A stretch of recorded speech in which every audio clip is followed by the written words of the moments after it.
Tonight, we step into one of the most liberating teachings in all of Zen wisdom, the gentle art of non-attachment.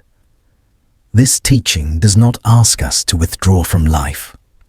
It invites us to live fully while allowing everything to pass through our hands without force, without fear. Before we begin, take a moment to notice where you are, what the time is, and how your breath feels right now. Non-attachment is often misunderstood. It is not emotional numbness. It is not indifference. It is not detachment from life. Non-attachment is participating completely, with a heart wide open, while releasing the tight grip of expectation. Just listen to the stories as they unfold. Let this ancient wisdom flow into you like soft rain falling over quiet soil. Take a slow breath. Feel the rise and fall of your chest, something that happens effortlessly, without your command. Now let us begin. There is something we humans do that creates most of our inner pain. We try to freeze the things and the people we love. We want our loved ones to stay exactly as they are. We want our plans to happen exactly the way we pictured. We want life to follow the script we wrote in our minds. We cling to roles, to objects, to identities, to opinions. We hold on so tightly that our hearts begin to ache. And we convince ourselves that this gripping is necessary. We fear that if we loosen our hold, everything dear to us will vanish. But the truth is the opposite. The tighter we cling, the more pain we feel, not because life is cruel, but because clinging hurts. Hold a handful of sand, squeeze it tight, and watch how quickly it slips away. The Buddha did not say love causes suffering. He said attachment does the insistence that life should stay still in a world that never stops moving. Non-attachment does not take love away. It takes fear away. We can love with openness. We can hope without demanding. We can appreciate without possessing. We can cherish without clinging. And to understand this truth, let us step into our first story. Story 1. Lena, the potter who loved too much. In a quiet valley village lived a potter named Lena, who spent her days shaping clay in a tiny sunlit workshop. Her grandmother had taught her the craft, and Lena carried that tradition with pride. For years she made cups, bowls, and jars that people used in their homes every day. Lena adored her work. She loved the softness of clay, the rhythm of the wheel, the way a simple lump of earth could transform into something strong and lasting after passing through fire. But slowly, something began to change in her heart. Whenever she created a piece, especially one she had poured her soul into, she felt a knot of anxiety forming. A person would pick up a bowl she had shaped with such care and say only, how much for this? Some would bargain impatiently. Some would buy it without even looking closely. Some would drop it or handle it carelessly. Each time this happened, Lena felt a deep sting. Did they not see the effort, the hours, the love? She began to resent her customers. She started refusing to sell beautiful pieces if she believed the buyer didn't deserve them. Her shelves grew heavy with pottery she could not bear to let go of. Her workshop became a museum of unshared creations. And yet, she felt no joy. One evening, a wandering monk named Elder Haru arrived in the village. He was known for his calm presence and gentle wisdom, and the villagers invited him to speak at the temples. Lena did not usually attend such gatherings, but that night something tugged at her heart. Haru spoke of attachment, of how suffering grows when we demand that others see the world through our eyes, of how real devotion is not possession, but release. After the talk, Lena approached him. "I make pottery," she said softly, "and it hurts every time someone doesn't appreciate what I've made. How do I stop suffering? Must I stop caring?" Haru smiled with eyes that seemed to see right into her struggle. "Tell me," he asked, "why do you create pottery?" "Because I love it," Lena whispered. "Because the making itself brings me peace." "And does the making still bring you joy?" Haru asked. Lena paused. "Yes," she admitted. "When I'm shaping the clay, I feel alive. My suffering begins only after the piece is finished." Haru nodded. "Then your pain," he said, "comes not from the pottery, but from your attachment to how others respond. You craft a bowl, your work is complete, but then you demand that others value it exactly the way you do. This demand," he said, "is the root of your suffering." Lena felt the truth of this, like a weight settling gently in her chest. "But if I stop caring how people treat my work," she argued, "am I not abandoning my passion?" Haru shook his head. "There is a difference between caring and clinging. You can care deeply about your craft, that is love. But once your creation is complete, it is no longer yours to control. It is meant to serve, to be used, to live its own life. When you cling, you are no longer honoring the craft, you are seeking validation." Haru bowed and walked away, leaving Lena with a heart full of questions. That night, she sat in her dim workshop, surrounded by all the pieces she had imprisoned with her expectations. In the quiet, she realized they were meant to be used, not hidden away out of fear. The next morning, she made a choice.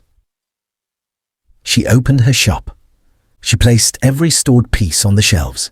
She breathed deeply, and when customers arrived, she practiced release. Some buyers rushed, some bargained, some barely looked. Each time, Lena felt the familiar sting, but now she recognized it. Ah, this is attachment. This is my mind demanding something it cannot control. And she released it. Day by day, the knot in her chest loosened. Her joy returned to the wheel, where it belonged. One afternoon, a woman returned to her shop and said, "Your bowls, they have changed the feeling of our meals. We eat slower now. We talk more. There is something peaceful in them." The words warmed Lena, but they no longer defined her. She didn't need the praise. Her peace came from the craft, not the approval. Lena smiled and simply replied, "I'm glad they serve you well." In that moment, she understood. To care deeply is not to cling, but to create, to give, and to let go. Let us continue this gentle journey by exploring another story. A story that reveals how attachment can quietly shape our lives without us even noticing. Far beyond the mountains, in a quiet forest town, lived a young calligrapher named Arai. He was known everywhere for the way his brush seemed to dance across the page light, as wind, soft as mist, calm as moonlight on still water. From morning until night, Arai practiced. Ink, paper, silence. Ink, paper, silence. This rhythm was his home. People admired his work so deeply that wealthy merchants and scholars would travel long distances to purchase his writings. But with each new admirer, something subtle began to shift inside Arai. At first, he wrote for the joy of writing, for the feeling of ink flowing like a river under his hand, for the stillness that bloomed in his chest whenever the brush touched paper. But slowly, quietly, he began writing for approval. He began writing for praise, writing to maintain his reputation, writing to match the image people had of him. One morning, when Arai finished a piece of calligraphy he personally loved, a nobleman visiting his studio glanced at it and frowned. The man said carelessly, "It is good, but not remarkable." Just those few words made Arai's chest tighten. The nobleman left soon after, but his comment remained, echoing in Arai's mind. Not remarkable, not remarkable. He spent the next 3 hours rewriting the same character over and over again, each time more tense, more pressured, more rigid, and the more he tried to perfect it, the worse it became. His hand felt stiff, his strokes became forced, his breath grew shallow. It was as if his gift, once effortless, had begun slipping through his fingers. That evening, feeling restless and defeated, Arai went to visit an elderly gardener named Master Lian, a quiet man who tended the town's ancient bamboo grove. Arai found him pruning a cluster of bamboo shoots with slow, gentle movements.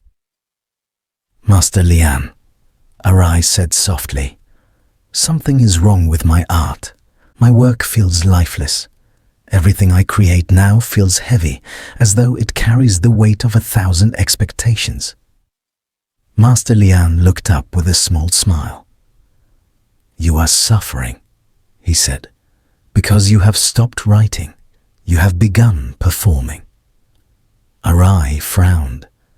"I don't understand." The old gardener set aside his shears. "Come," he said, "walk with me." They walked deeper into the bamboo grove, tall green stalks rising like silent guardians on all sides. Wind whispered through the leaves like soft chimes. After a long, quiet moment, Master Lian bent down and picked up a fallen bamboo leaf. "Arai," he said, "when a leaf grows, does it worry about being admired?" "No," Arai whispered. "When bamboo sways in the wind, does it worry whether people approve of its movement?" "No."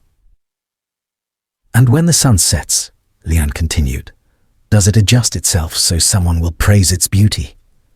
Arai shook his head. "The leaf grows because that is its nature. The bamboo sways because that is its nature. The sun sets because that is its nature.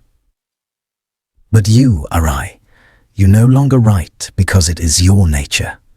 You write because you fear disappointing those who watch you." Arai felt these words strike a place deep inside, a place he had been afraid to look at. Master Lian continued, "Attachment is not only to things or people. We also become attached to how others see us, to our reputation, to our image, to the identity we think we must protect at all costs." He paused and looked directly into Arai's eyes. "When you try to control how the world perceives you, your art becomes heavy. When you release that need, your art becomes free again." Arai closed his eyes, letting the truth settle. A breeze moved through the bamboo, and for a moment everything was soundless and calm. "Master," Arai asked softly, "how do I return to writing from my heart?" The gardener smiled, almost as if he had been waiting for the question. "Tomorrow at sunrise, come here with ink and paper," he said. "You will practice not writing to impress, but writing to breathe." Arai nodded. He felt something loosen in his chest, a knot he hadn't realized he'd been holding for years. That night, he slept more deeply than he had in months. The next morning, before sunlight touched the rooftops, Arai walked to the bamboo grove, carrying only a small inkstone, a brush, and a sheet of simple paper. Master Lian was already there, standing quietly among the bamboo. "Today," he said, "you will write one single stroke, not a character, not a word, just one stroke. Let your breath guide your hand, nothing more." Arai dipped his brush into the ink. His hand trembled. He waited. He inhaled slowly, exhaled softly, and then, gentle as dawn, he let his brush move. The stroke that emerged was imperfect, uneven, a little shaky, but it was real. It was his.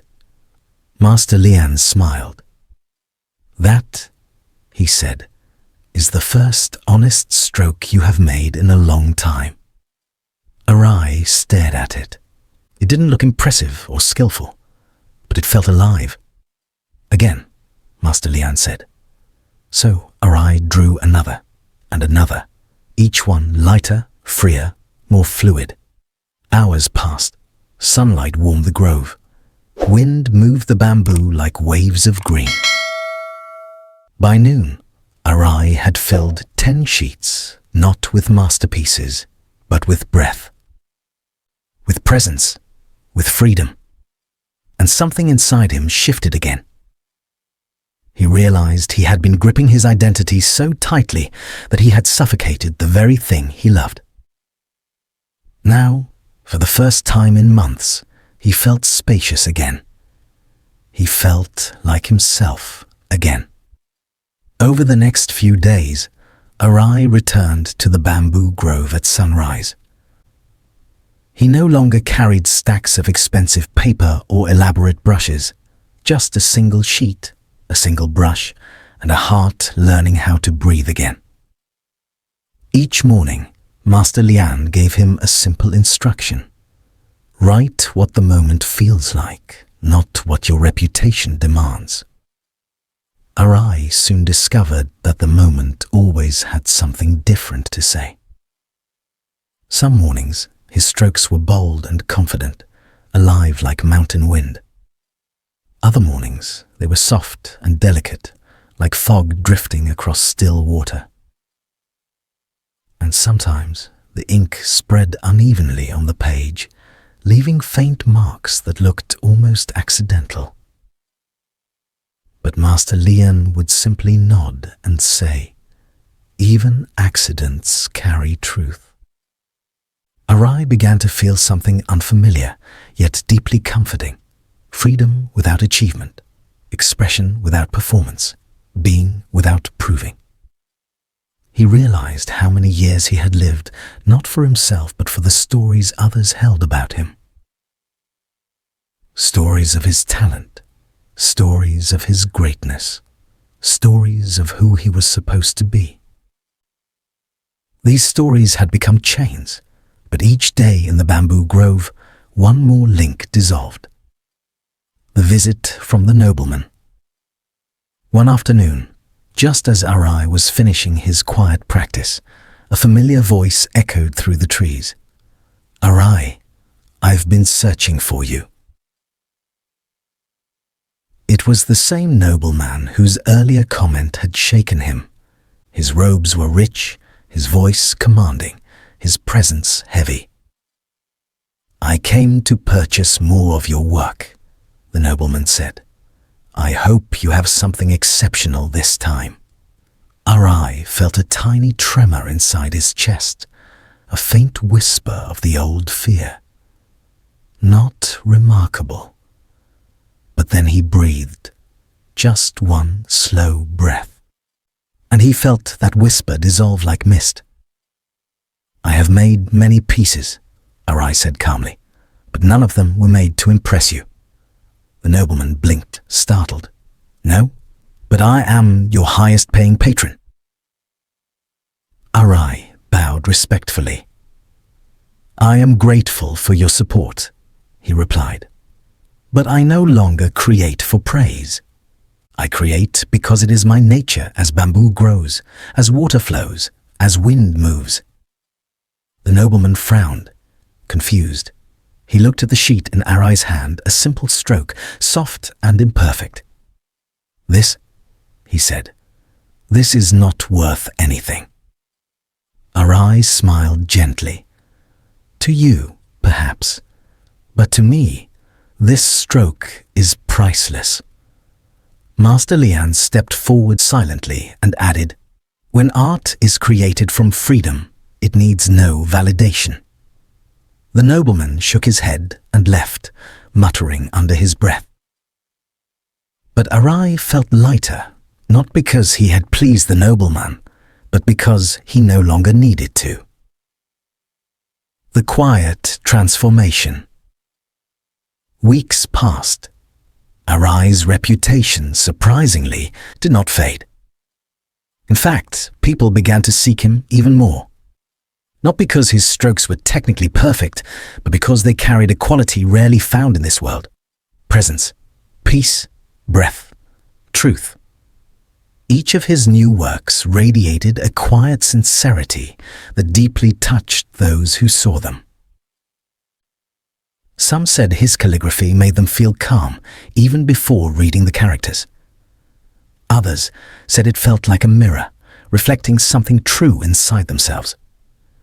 Arai realized something beautiful. When he stopped trying to be remarkable, he became authentic, and authenticity is far more powerful than perfection. One evening, Arai asked Master Lian, "Master, why do people now seem more moved by my simplest strokes than by the complicated pieces I made before?" Master Lian placed a hand on his shoulder. "Because your new strokes carry your real self. Before, your work carried your fear." Arai felt his eyes soften. "What changed me?" he whispered. The old gardener smiled gently. "You changed when you stopped performing your life and started living it." Arai returned to the studio. When Arai finally returned to his own calligraphy studio, the walls felt different. Not because anything had changed outwardly, but because he had changed inwardly. He opened the doors, let sunlight spill across the wooden floor, and sat down with a fresh sheet of paper. For the first time in a long time, he created without expectation. Not to be admired, not to be remembered, not to be praised, but simply to breathe. His brush touched the paper, a single flowing stroke that felt like the entire bamboo forest moving through him. When he finished, he looked at the piece and whispered, This is who I am. Not a prodigy, not a celebrity, not a favorite of wealthy patrons. Just a human being learning to be free." Master Lian's words echoed softly in his mind. Art is not what you create. Art is what you become while creating. For many months, Arai lived like this, waking with the sunrise, breathing with intention, creating only when his heart felt naturally open. His life had finally become spacious, like the wide, clear sky after rain. But every true path, every real awakening, is eventually tested. And Arai's test arrived one evening when a quiet storm settled over his village. The unexpected visitor. The lanterns outside flickered in the wind when Arai heard a gentle knock on the studio door. He opened it to see a young woman drenched in rain, shivering, holding a small scroll protectively against her chest. "I'm sorry to disturb you," she whispered, "but I need to speak to Master Arai." Her voice carried desperation, but also something Arai had once known well, the weight of expectation. "Come in," he said softly. She stepped inside, dripping water onto the floor, her eyes wide with both awe and fear. "I am Hana," she said with a trembling breath, "a calligraphy student. I learned everything from studying your early masterpieces. You were my inspiration."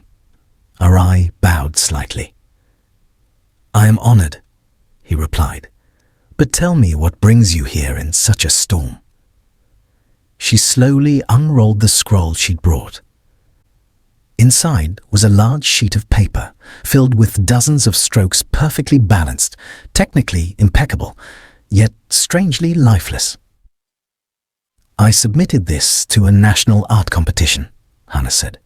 "My teacher told me it should win, but the judges rejected it." Her eyes filled with tears. They said it felt empty, as if it had no soul. Arai looked at the scroll for a long time. Then he asked gently, "Tell me, when you created this, what were you thinking?" Hana hesitated. I wanted it to be perfect, just like yours used to be." Arai closed his eyes. Used to be. There it was, the echo of his own former self coming back into the room through another student. Arai's quiet realization. He felt something stir inside him. Not pride, not nostalgia, but compassion. Compassion for the version of himself who had once lived inside Hana's trembling hands. "Hana," he said softly, "your strokes are flawless, but they carry too much fear." Hana's breath caught. "Fear?" she whispered. "But I practiced until my fingers bled. I memorized every technique, every rule." "That is why?" Arai replied. She frowned, confused. Arai picked up a plain sheet of paper and placed it gently in front of her. "Do you know why the judges rejected your work?" he asked. She shook her head. "Because they did not feel you in it. Only your effort, only your fear of not being enough." Hana's lips trembled. "But effort is good. Hard work is good."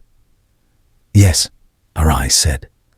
"Effort creates skill, but fear destroys expression." The first crack in her shell. Arai set a small candle between them, its flame reflecting softly in the window. "Watch the flame," he said. Hana did. "Does the flame try to be bright?" "No," she whispered. "Does it try to be perfect?" "No." "But it warms the room, not because it tries, but because that is its nature." Hana blinked, as if the flame whispered a private truth into her heart. Arai continued. "Your art feels cold because you have been trying too hard to earn warmth." A tear rolled down Hana's cheek. I don't want to disappoint anyone. My teacher, my family, myself." Arai placed her scroll aside. "You are carrying the weight of too many eyes," he said. "And under the weight of so many eyes, the soul becomes blind to itself." Arai's first lesson to her.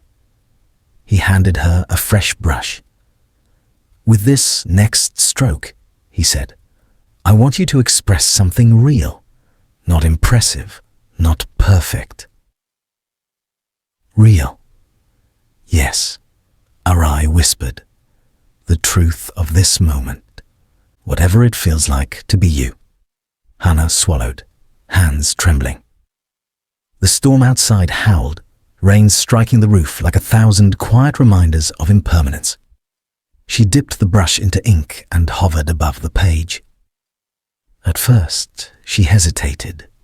Her fingers shook, her breath tightened. But then, she closed her eyes, exhaled softly, and let her hand move. The stroke was uneven, a little shaky, not technically precise, but it glowed with something alive. Arai smiled. "That," he said, "is your first real stroke." Hana gasped softly, as if she had just heard her own voice for the first time. And now, a new journey begins. That night became the beginning of something much larger than either of them knew. Because Hana's arrival was not an accident. Arai wasn't meant only to rediscover himself. He was meant to teach others how to rediscover themselves too. The storm outside finally began to calm, but inside the quiet studio, a new awakening had just begun.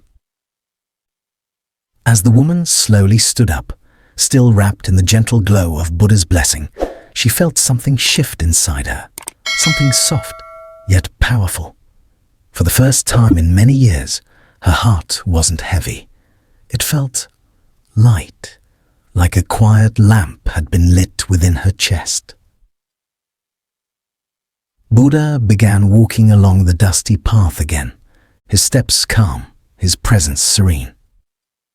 The woman hesitated only for a moment before gathering the courage to follow him.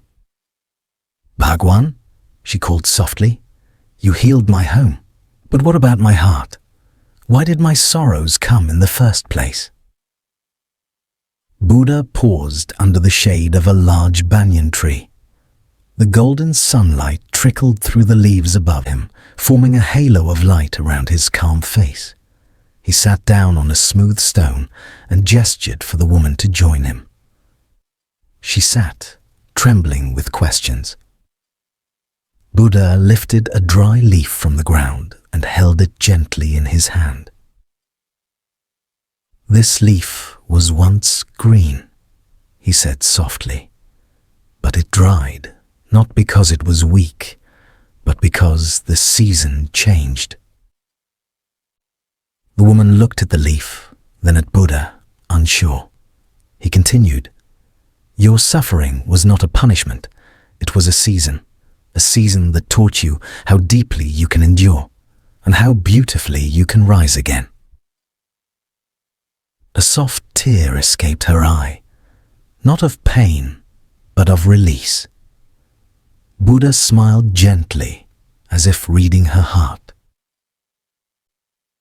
Pain comes to awaken, loss comes to redirect, and blessings come quietly, like the morning light you never notice until it touches your face.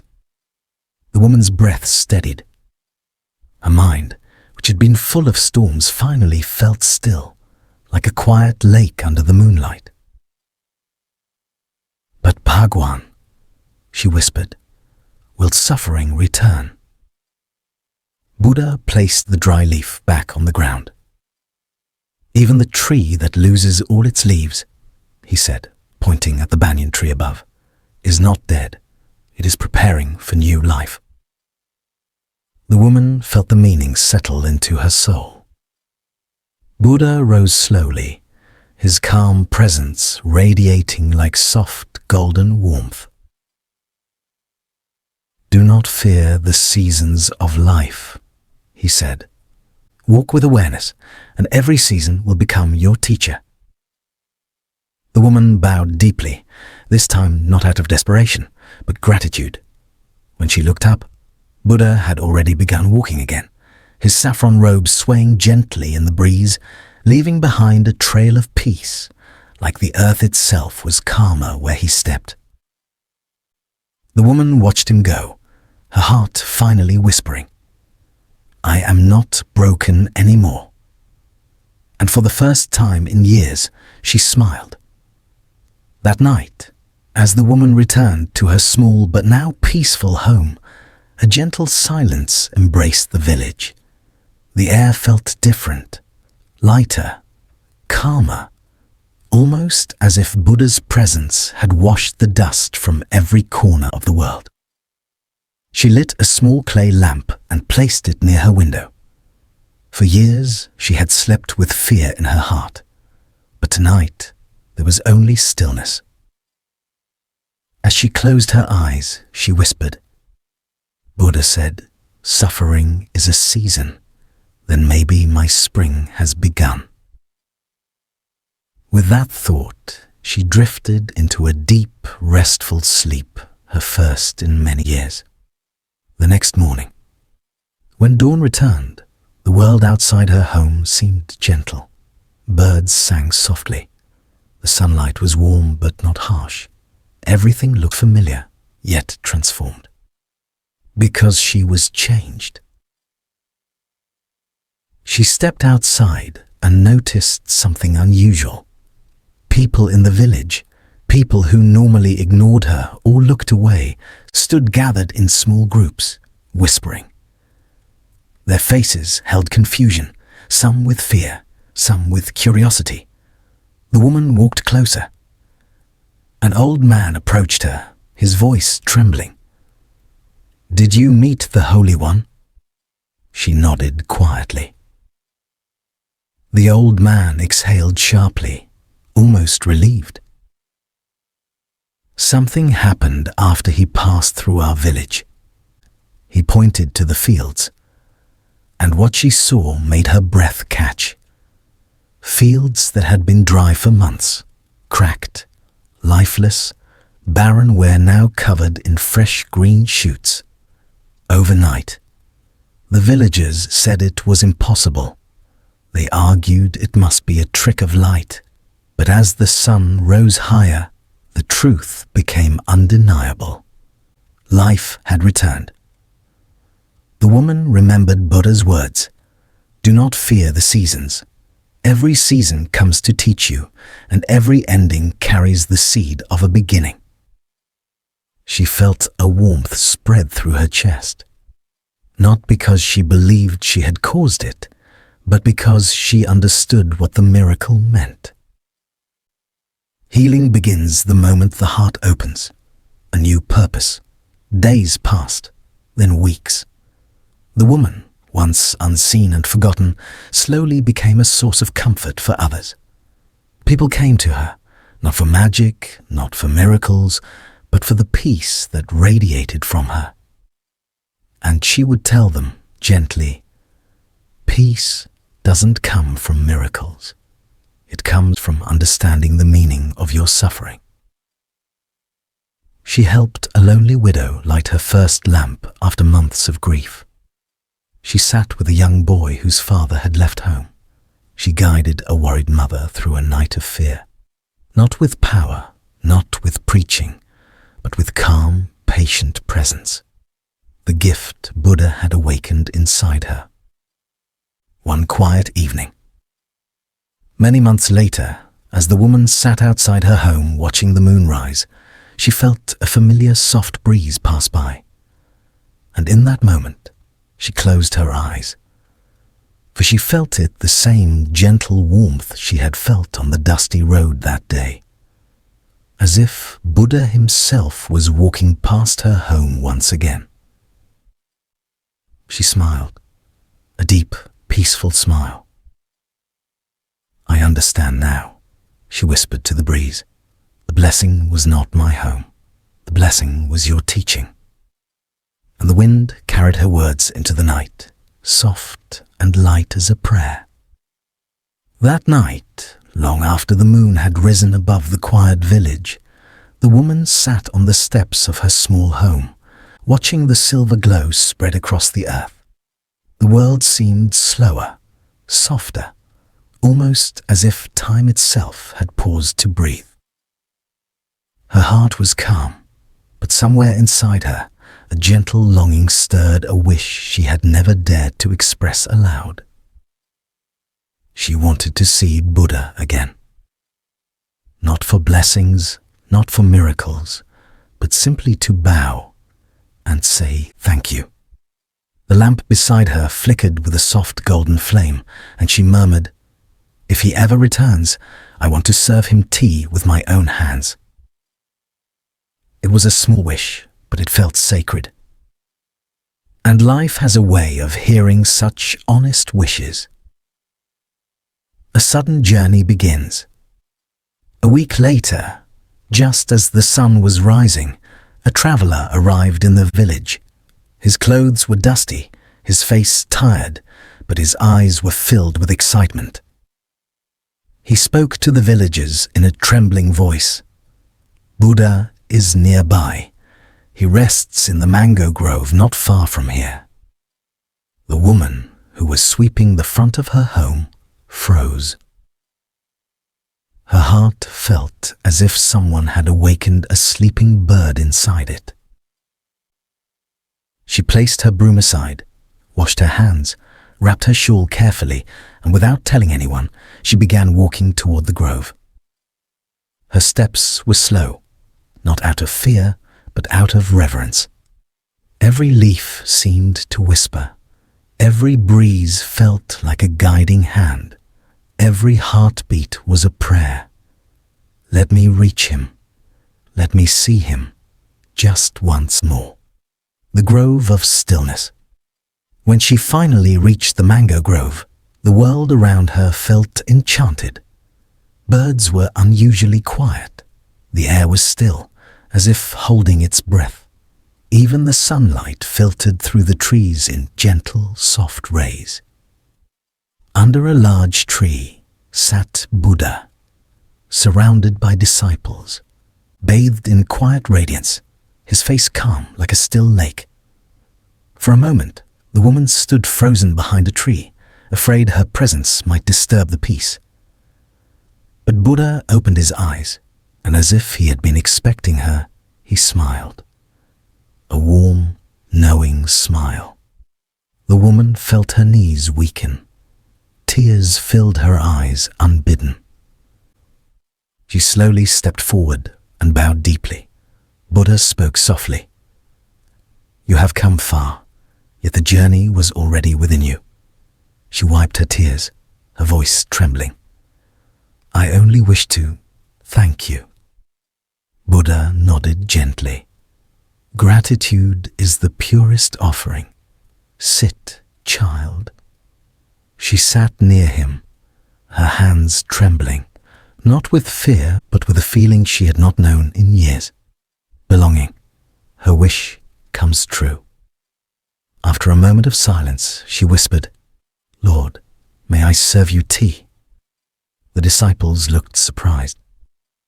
But Buddha smiled again, the same soft, compassionate smile that had once changed her entire life. "If it brings you joy, then it brings me peace." Her heart filled with warmth. She took out the small clay cup she had carried from home, poured the tea she had prepared before leaving, and with trembling but joyful hands, she offered it to Buddha. He accepted it with grace, as if receiving a priceless treasure. Everyone watching could feel the sacredness of the moment. A simple act, a small offering, but filled with devotion. Buddha took a sip. Then he looked at her and said, "Service done with purity of heart opens doors no power can open." The woman bowed again, her tears falling gently onto the earth. In that instant, she felt something shift inside her, as if years of pain, loneliness, and despair simply melted away, like frost under the morning sun. A new beginning. After finishing the tea, Buddha turned to his disciples and said, "This woman has offered not tea, but sincerity, not a cup, but her heart." The disciples bowed in respect toward her. For the first time in her life, people looked at her with honor. Not pity, not disdain, but genuine respect. The woman closed her eyes, overwhelmed. She had always believed she was invisible, but now she realized a heart awakened by compassion can never remain unseen. After the moment of offering tea had passed, the grove returned to silence, but the silence felt different now. It was no longer empty. It was full, full of warmth, full of presence, full of an invisible harmony. The woman sat quietly near the tree, her shawl draped softly around her shoulders. She wasn't thinking anymore. She wasn't worrying. She wasn't afraid. She simply sat breathing gently, in the company of a peace she had never known before. Buddha noticed the stillness within her and spoke in a soft, serene tone. When the mind releases its fears, the world becomes gentle. His words echoed in her heart like ripples spreading across a pond. For years, she had lived in fear of hunger, fear of loneliness, fear of never being worthy of anyone's love. But now, sitting near the enlightened one, she felt something rise inside her, a feeling she hadn't known since childhood. Hope. A conversation under the shade. After a long silence, Buddha turned his gaze toward her. "Tell me," he said gently, "what troubles your heart now?" The woman hesitated. Her fingers tightened around the edge of her shawl. She spoke slowly, her voice barely above a whisper. "Lord, I fear losing this peace. I fear that when I return home, my old pains, my old life will return as well." Buddha listened without judgment, letting her empty her heart. Then he smiled softly. "Peace is not given by a place," he said. "Peace grows where the heart is willing." She looked up at him, her eyes wide and searching. Buddha continued, "If your mind can be still under this tree, it can be still in your home. If compassion can rise in your heart here, it can rise anywhere." His voice was steady, flowing like a calm river. Suffering does not belong to your home. It belongs to the mind that carries old memories.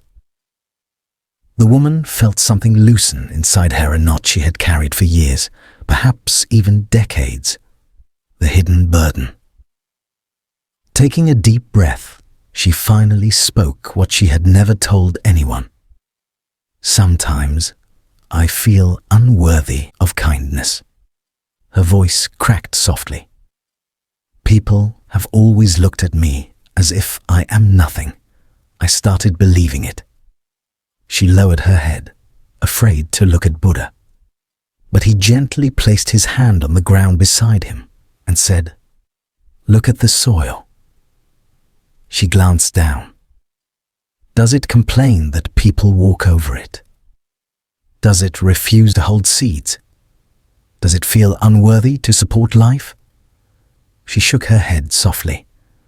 Buddha continued, "The soil does not ask for praise, yet every tree, every fruit, every flower grows because of it." Her eyes glistened with fresh tears.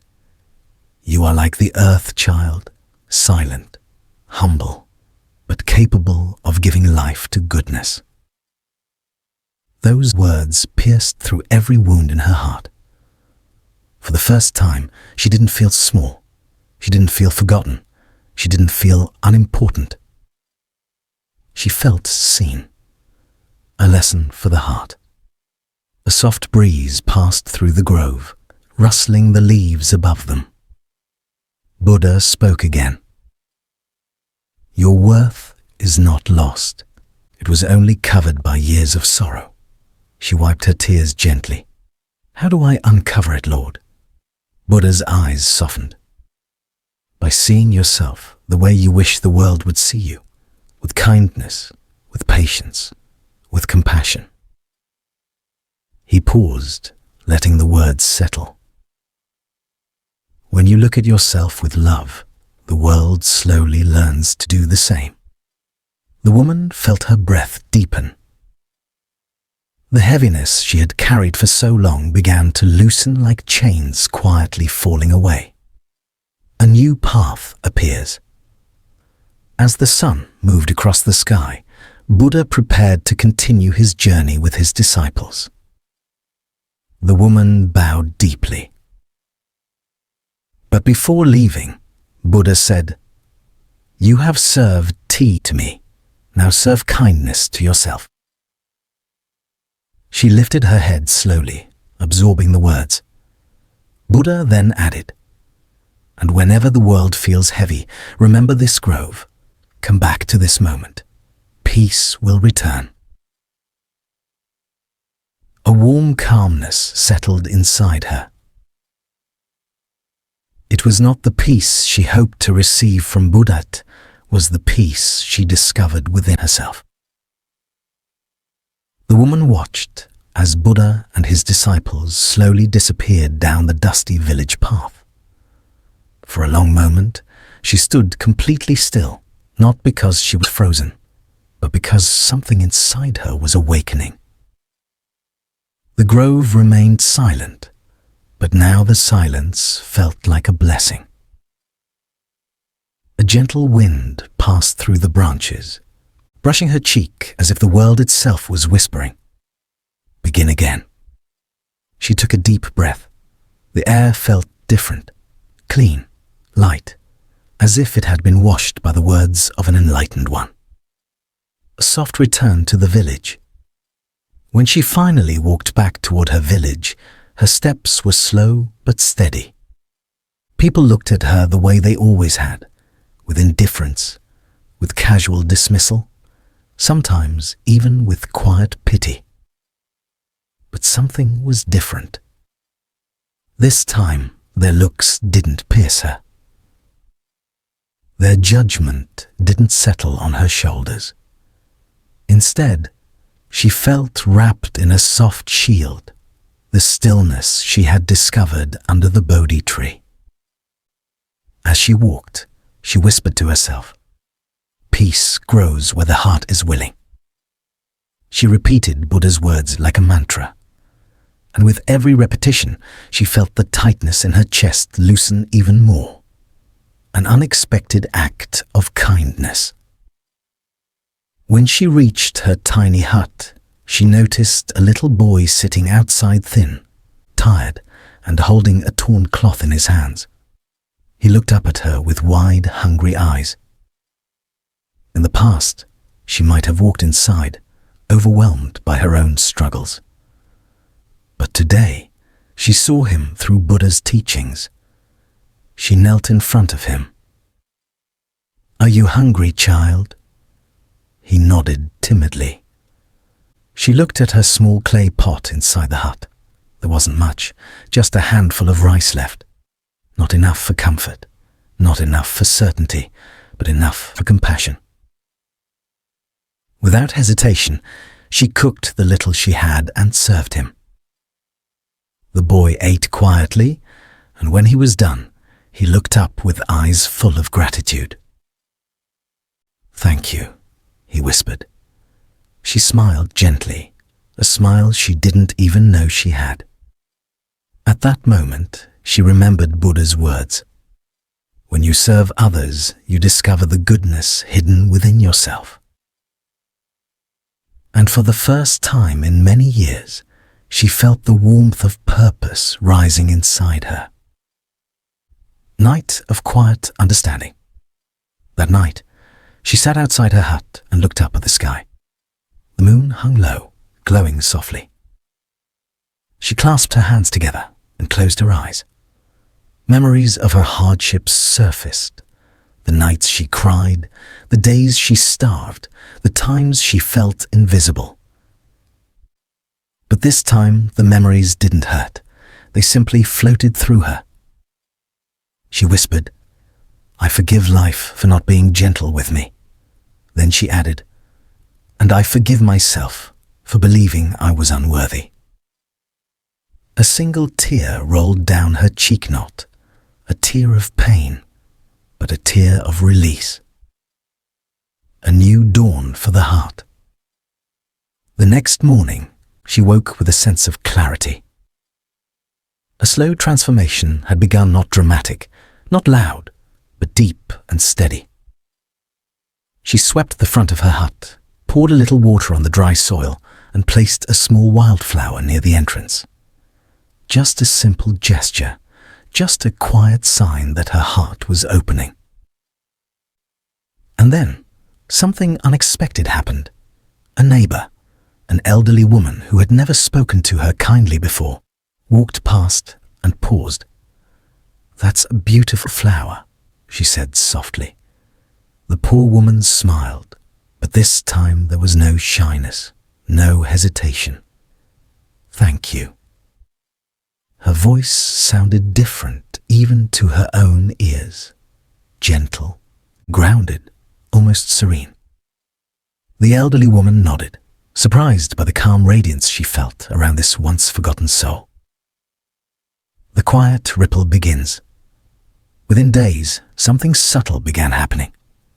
Children came near her hut to play. Neighbors who rarely acknowledged her now greeted her. People who once ignored her began asking for small favors, a cup of water, a bit of help with sweeping, or simply a moment to rest under the shade of her hut. And she helped, not out of duty, not out of fear, but out of a newfound understanding. If I can bring one moment of ease to another's heart, my life becomes a prayer. She didn't realize it yet, but her presence, soft, humble, peaceful, was beginning to change the energy of the entire village. The young girl stood frozen, her trembling hands still glowing faintly from the blessing she had received. The air around her felt lighter, almost weightless.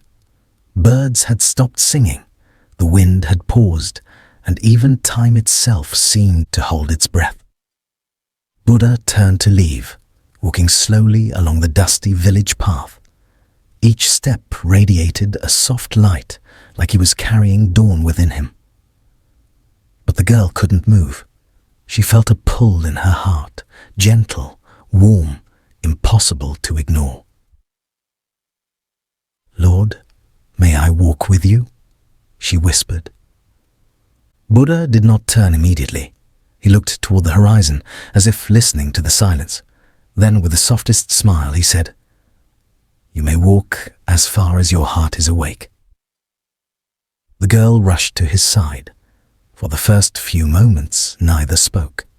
The world around them seemed calmer, more peaceful. Even the leaves rustling on the trees sounded softer, like nature itself was listening to their footsteps. After a while, the girl asked, her voice still shaky, "Master, why did you help me? I have nothing to offer. I am no one." Buddha stopped walking. He turned to her fully, his eyes filled with endless compassion. "No one," he said gently, "is ever no one. Every soul holds a light. Some simply forget how to see it." The girl felt tears in her eyes, but they were warm, comforting tears, like the heart releasing years of hidden pain. Buddha continued, "You have suffered, but suffering does not break you. It prepares you. Pain is not your enemy. It is your teacher." They walked further until they reached an ancient banyan tree. Its roots curled into the earth like the hands of time itself. Buddha sat beneath it, and the girl sat quietly beside him. "Close your eyes," Buddha said. She did. "Now tell me, what do you see inside your heart?" At first, she saw darkness, loneliness, hunger, cold nights, silent tears. But slowly, the darkness softened. She saw a small light growing, glowing, warming. "It's like a flame," she whispered, "very small, but alive." Buddha nodded. "That flame is your truth. Protect it, and it will one day illuminate the lives of many." The girl opened her eyes, and for the first time in her entire life, she felt hope. Not given from outside, but rising from within. Buddha stood up gracefully. "Come," he said, "your journey has just begun." And together, they walked toward the village edge, where destiny waited silently, ready to unfold its next miracle. As they walked toward the edge of the village, the girl noticed something strange. The path, which was usually uneven and filled with stones, felt softer beneath her feet, almost warm. She looked down and realized the sunlight was falling differently, gentler, more golden, as if following Buddha's steps. Villagers who once ignored her now stopped and stared, not because she had suddenly become special or important, but because there was a calmness around her, a quiet glow that wasn't there before. Buddha continued walking without a word. The girl finally gathered the courage to speak. "Master, will this peace stay with me, or will it fade?"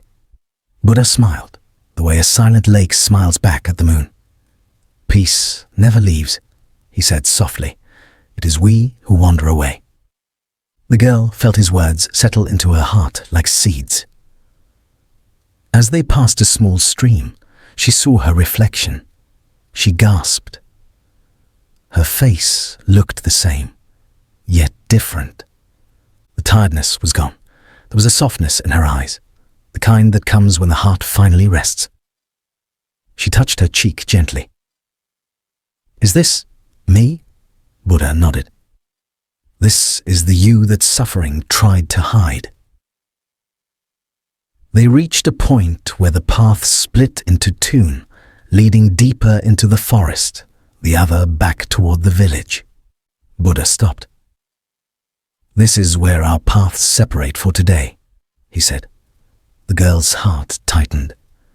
"Will I see you again?" Buddha looked at her with a gaze so deep it felt like time paused.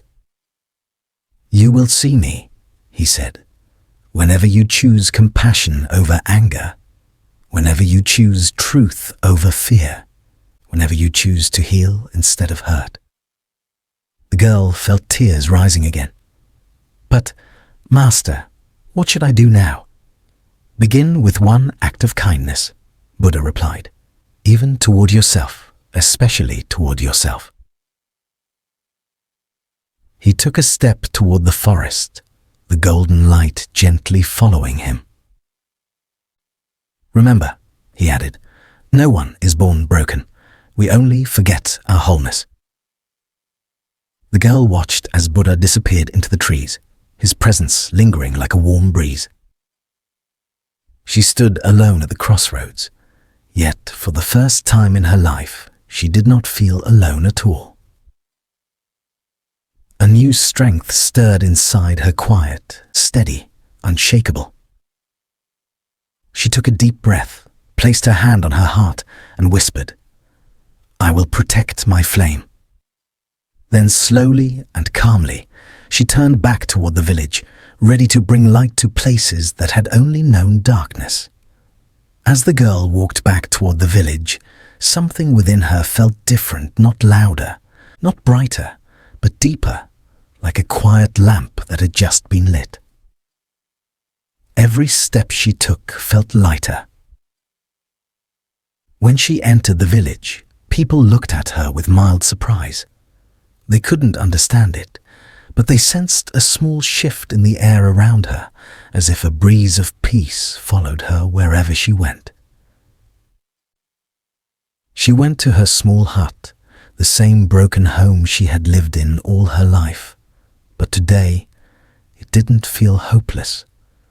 She knelt near the cracked clay pot that had always frustrated her and gently ran her fingers over the cracks. Instead of anger, she felt compassion. "This pot carried water for me," she whispered softly. "It tried its best." She washed it, cleaned her hut, swept the doorway, and placed a small wildflower she found on the way. It wasn't much, yet she felt like she had rebuilt her entire world. As evening approached, she stepped outside. A group of children were struggling to carry a heavy bucket of water. Normally, she would have hesitated, thinking, "I'm weak. I can't help." But today, something else rose within her. She walked toward them. "Let me help." The children smiled widely, relief washing over their faces. Together they lifted the bucket. Small hands, big effort, yet the load felt oddly lighter. When they finally reached the children's home, one little boy looked up at her and said, "You're glowing today. Did something good happen?" She smiled, not the smile of someone who wants to hide pain, but the smile of someone who has met her own soul. "Something good awakened," she replied. Word spread slowly through the village. People began noticing. The girl who used to walk with her head down was now moving with quiet strength. One evening, an old woman approached her. Her eyes were tired, her back bent from years of hardship. "My son is ill," the old woman said softly. "Could you sit with him? You bring calmness." The girl hesitated.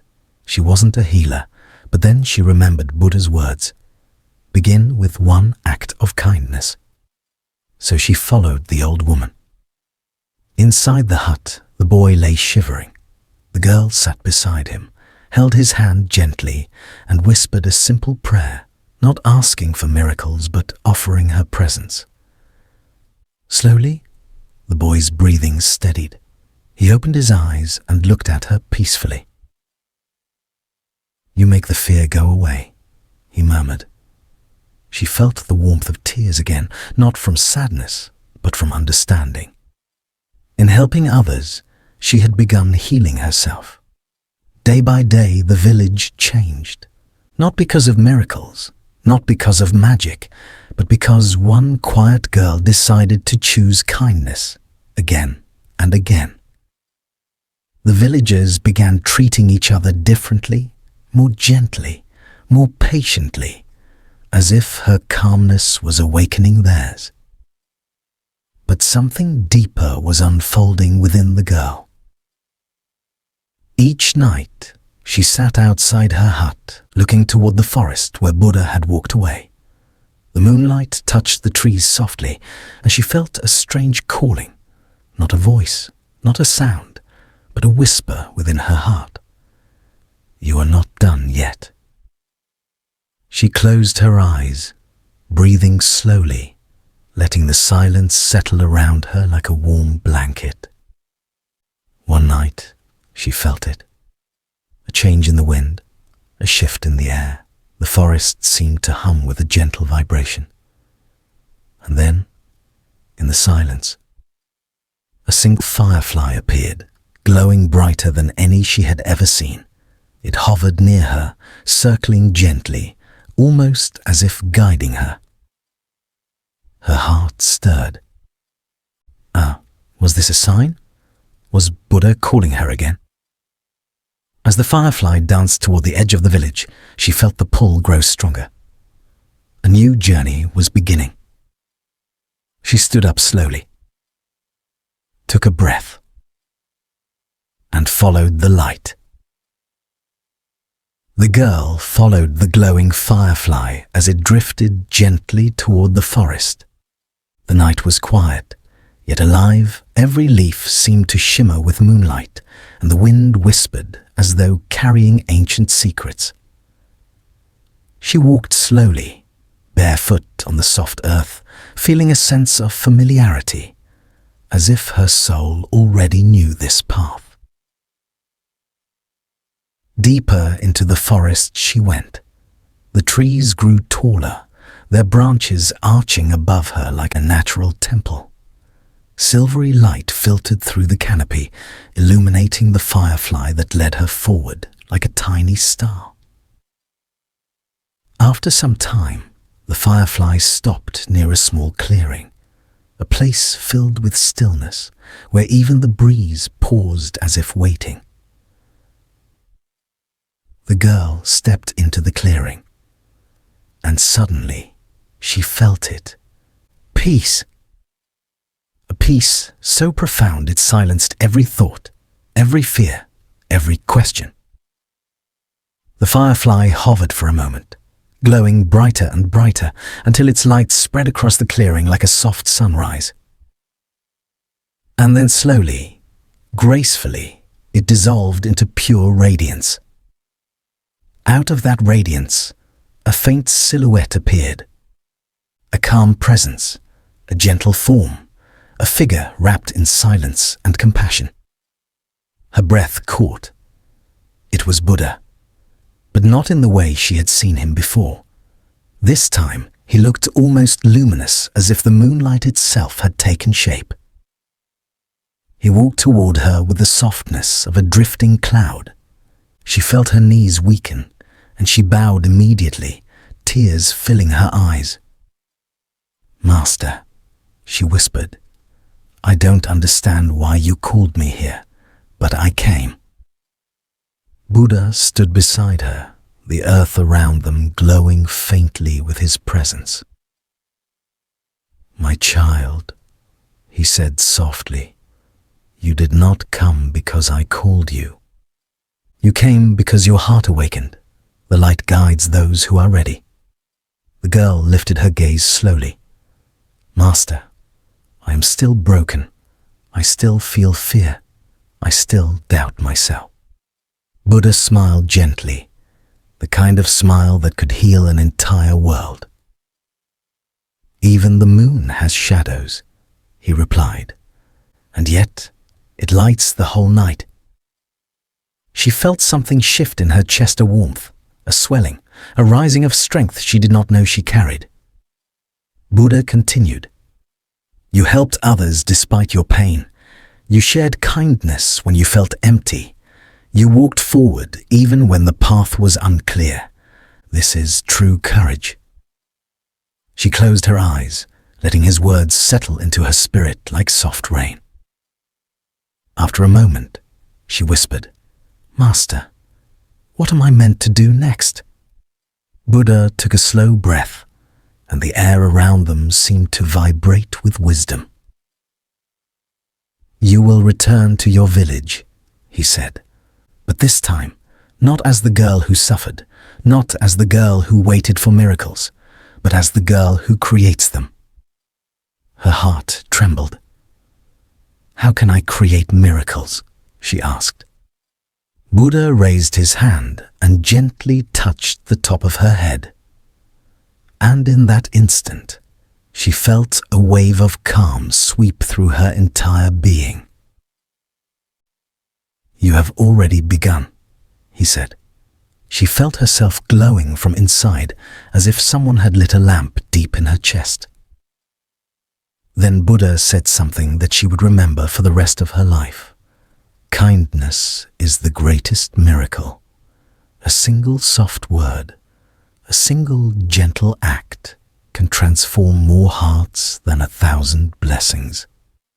The girl bowed again, tears falling freely. As she looked up, Buddha's form slowly began to fade, not disappearing, but dissolving into soft particles of moonlight, as if returning to the universe itself. His final whisper echoed through the clearing. "Walk with compassion, and the universe will walk with you." The light dimmed, the clearing grew quiet, and the girl stood alone, but not lonely. For the first time in her life, she felt full of peace, full of purpose, full of a quiet, powerful strength. She turned back toward the village, this time walking not as a seeker, but as a bringer of peace.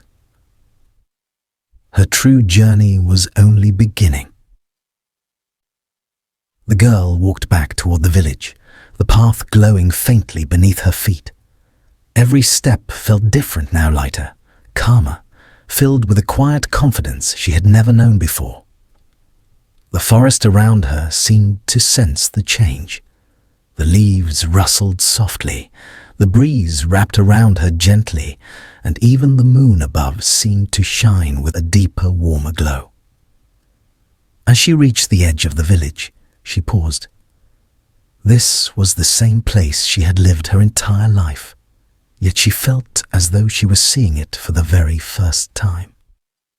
The houses looked humble but welcoming. The lanterns flickered like little hearts beating in the night. The distant sound of children laughing floated through the air. She placed a hand on her chest and felt that inner warmth again, the warm glow that Buddha had awakened. "I will begin here," she whispered to herself, and she walked forward. The first change begins gently. The next morning, the villagers noticed something unusual.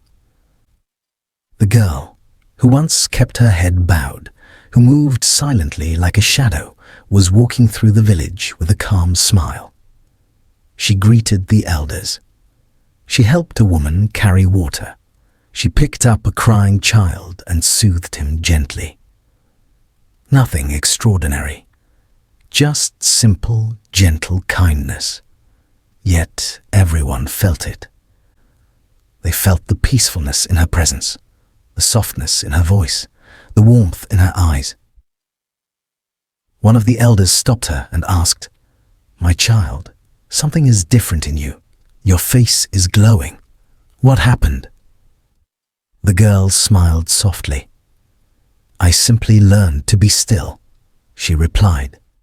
"And in that stillness, I discovered peace."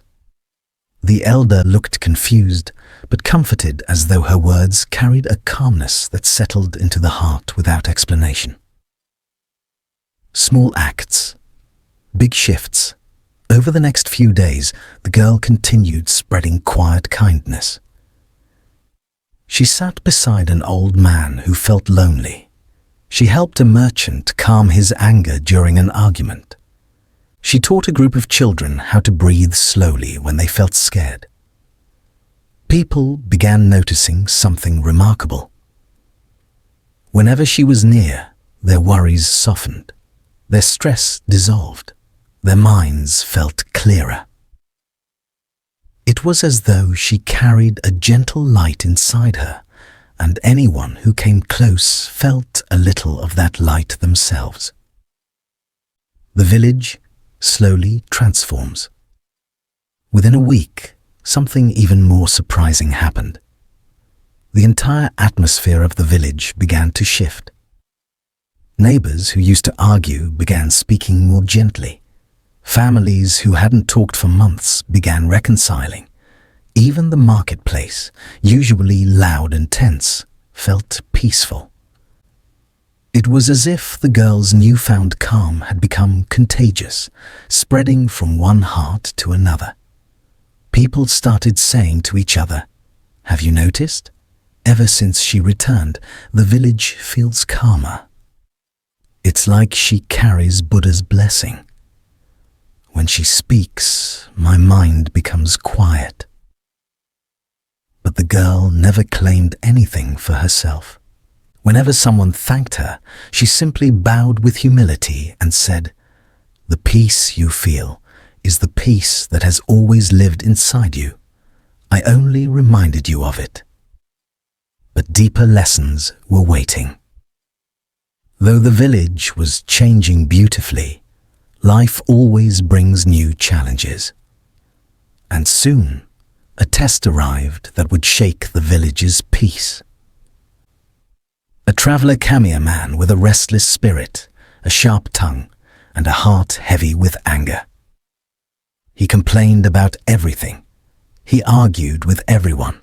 He insulted villagers, criticized their food, mocked their traditions. Very quickly, his presence disturbed the harmony the girl had helped create. People became tense again. Arguments sparked.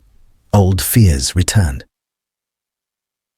One evening, the villagers gathered and said, "We need to send this man away. He is destroying our peace. He does not belong here." But the girl shook her head gently. "No," she said softly.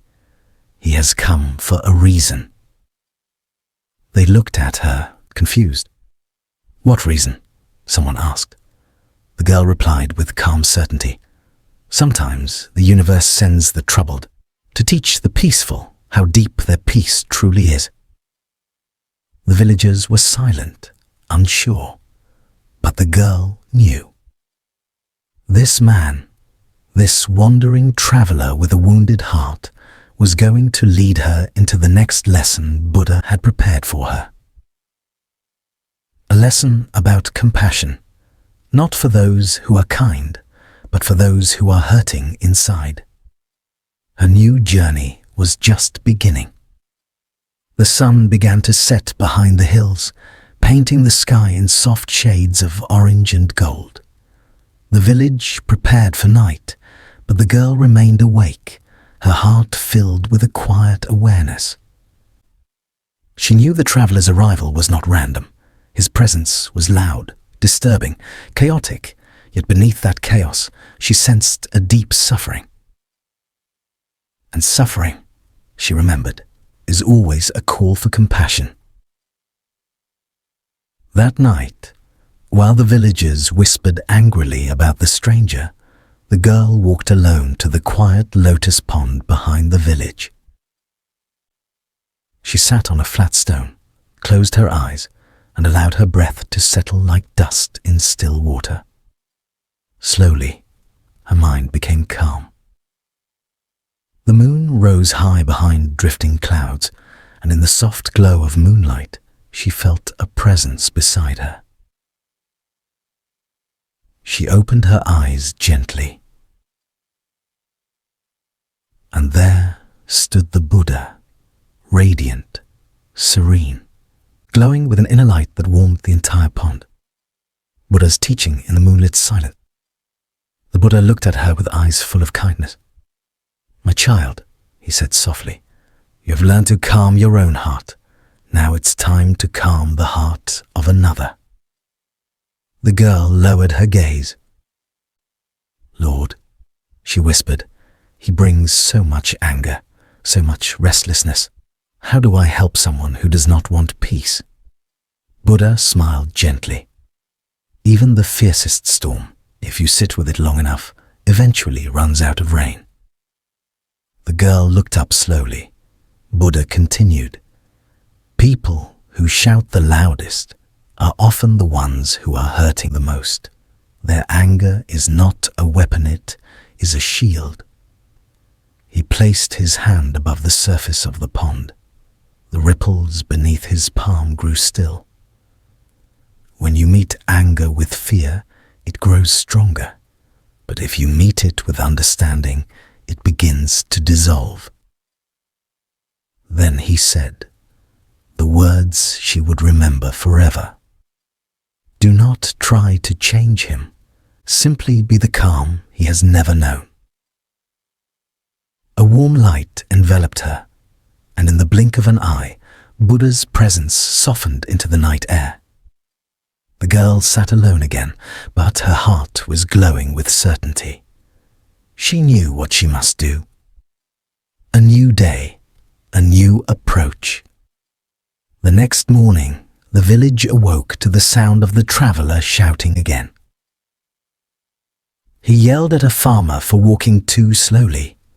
He pushed aside a child playing on the road. He threw a clay cup to the ground because the tea was too hot. Villagers gathered, whispering angrily, "He must leave. He brings only trouble. He ruins our peace." But the girl stepped forward calmly.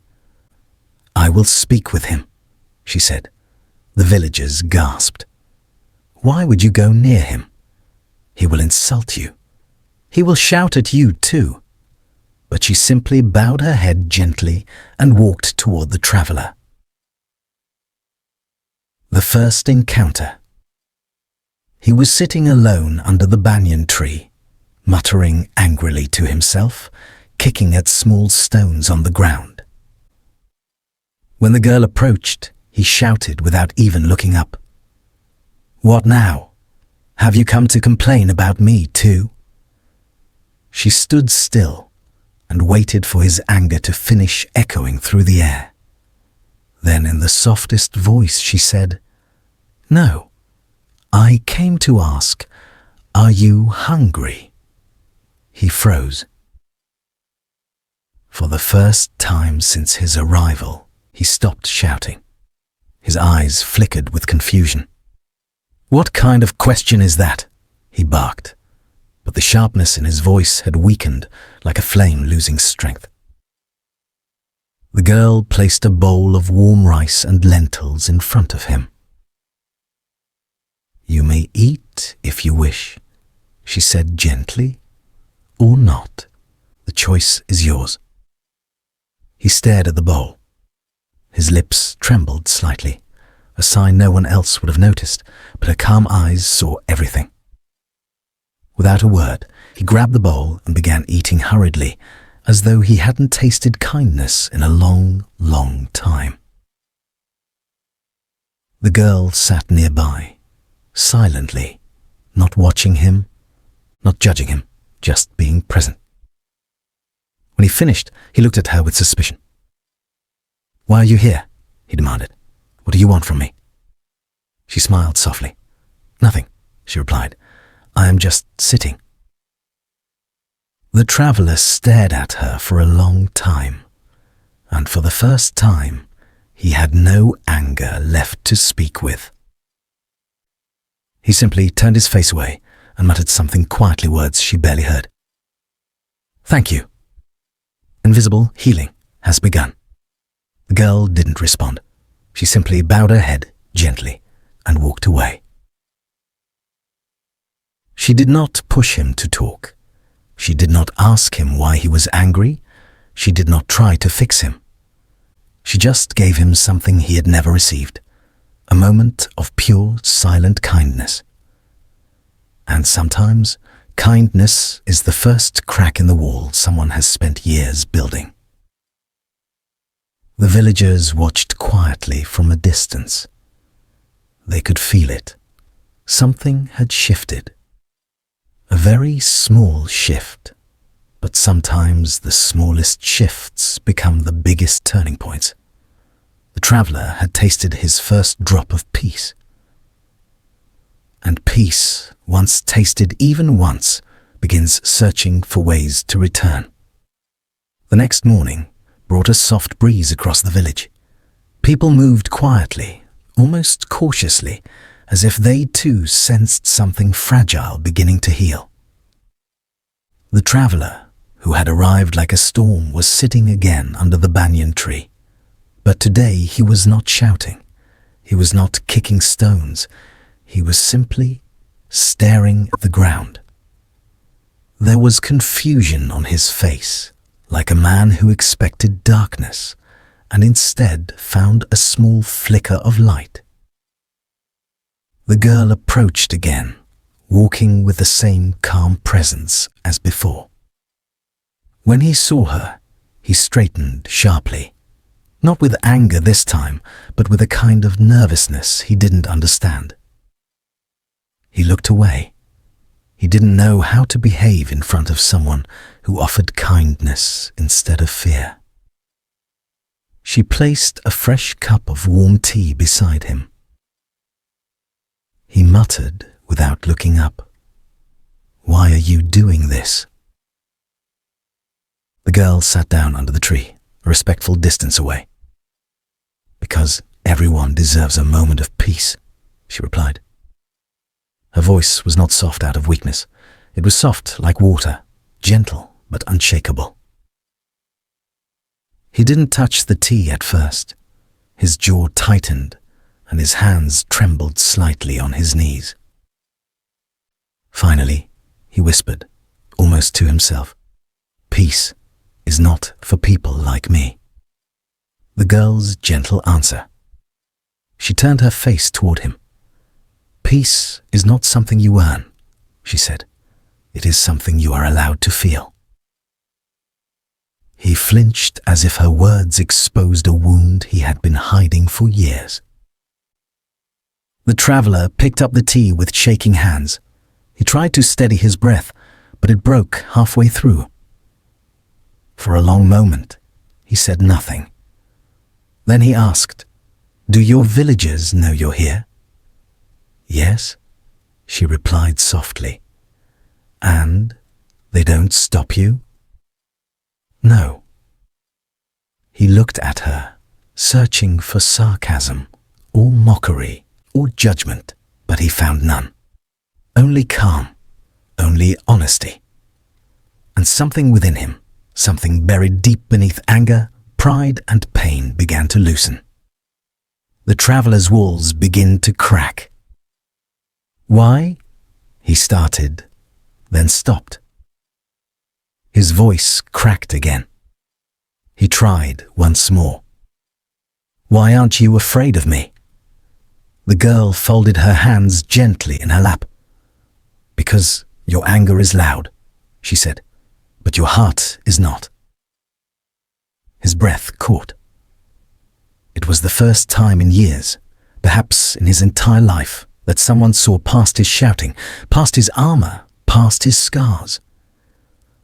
For the first time, his face softened. He looked away quickly, but she had already seen the wetness forming in his eyes. The villagers watching from a distance felt something shift even deeper than before, something invisible but unmistakable. A powerful truth was unfolding. No anger survives long when met with consistent compassion. A moment he could no longer hide. The traveler set the tea aside. His shoulders began trembling, not from rage this time, but from the weight of a sorrow he had carried alone for far too long. "I don't want to shout," he whispered. "I don't want to be this way, but I don't know how else to survive." The girl listened without interrupting. He continued, "People always leave. People always hurt you." He pressed his fist to his chest. "So I became harder, louder, angrier, before anyone else could hurt me first." A long silence followed. Even the wind seemed to pause. The girl's eyes softened. "Sometimes," she said gently, "anger is just a cry that was never heard." Those words struck him like a bell ringing deep inside his heart. And for the first time since arriving, the traveler lowered his head and allowed himself to cry. He cried silently, not wildly, not dramatically, but like a man who had finally stopped running. Tears fell onto the dusty ground. The girl placed a small cloth near his hand, not touching him, not forcing comfort, simply offering it.